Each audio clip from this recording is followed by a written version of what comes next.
And with these types of photos out there, who can blame the Clintons for not wanting to testify? Ghislaine Maxwell was Jeffrey Epstein's accomplice. She's serving 20 years in prison for conspiring with Epstein to sexually abuse and traffic underage girls. And there she is in the pool with Bill Clinton and a redacted Jane Doe. Now, victims in the Epstein files are redacted to protect their privacy, so the Jane Doe in the pool would seem to be a victim. Bill Clinton could be held in contempt of Congress and go to prison for up to a year for refusing to testify in response to the subpoena from the House Oversight Committee, and he has refused. Instead of showing up to a closed-door deposition with the committee this week, Clinton would rather risk prison time for contempt of Congress. So let's do the math here. The maximum prison sentence for contempt of Congress is 1 year. Ghislaine Maxwell is serving 20 years. So it would seem Clinton's testimony could land him in prison for much longer than a year if he did testify. This is the amount of preparation that went into this deposition today. These were the questions that we were prepared to ask. We've communicated with President Clinton's legal team for months now, giving them opportunity after opportunity to come in, to give us a date, and they continue to delay to the point where we had no idea whether they're going to show up today or not. I think it's very disappointing. As a result of Bill Clinton not showing up for his lawful subpoena, which again was voted on unanimously by the committee in a bipartisan manner, we will move next week in the House Oversight Committee markup to hold former President Clinton in contempt of Congress. The Clintons, Bill and Hillary, were both subpoenaed to testify as to what they know about the horrific crimes perpetrated by Epstein and his accomplice, Ghislaine Maxwell. Instead of testifying, they sent a legal letter to the committee. They say in the letter, and I quote, "Every person has to decide when they have seen or had enough and are ready to fight for this country, its principles, and its people, no matter the consequences. For us, now is the time," they say. Well, that's no surprise. I mean, here's another Jane Doe, if she's not the same Jane Doe as before. And what about this Jane Doe? Now, maybe she's the redacted Jane Doe in this photo. Who can tell? I mean, that's why he needs to be brought in for a deposition. He needs to answer these types of questions. Now, the Clintons talk about fighting for this country, its principles, and its people, but that's what the Epstein inquiry is about. There are victims. Are they not included as people of this country?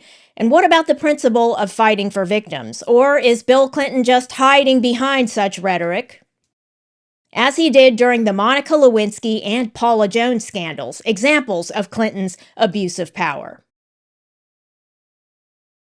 Now, on page 2 of the letter, the Clintons say it's unfair they're the only ones required to testify. They say, and I quote, "The facts speak for themselves. You subpoenaed 8 people in addition to us. You dismissed 7 of those 8 without any of them saying a single word to you. You made no attempt to force them to appear." Well, hold on a minute. The inquiry's not over yet. Any of those 7 people might be called to testify later. Now, the Clintons also complain that only 2 people have been called to testify so far, and that shows the inquiry isn't serious.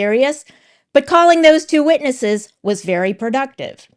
Now, the first witness, Alex Acosta, was Secretary of Labor during President Trump's first term. Acosta resigned in 2019 because of the role he played as U.S. Attorney for the Southern District of Florida in 2008 when he brokered a plea deal for Epstein, leading to minimal jail time and work release privileges.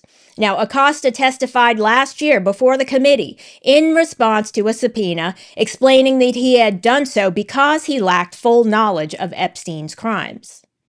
The second witness was Bill Barr, former U.S. Attorney General during President Trump's first term. Now, he was subpoenaed to testify and sat for a closed-door deposition last year. Now, the transcript of his deposition has since been released.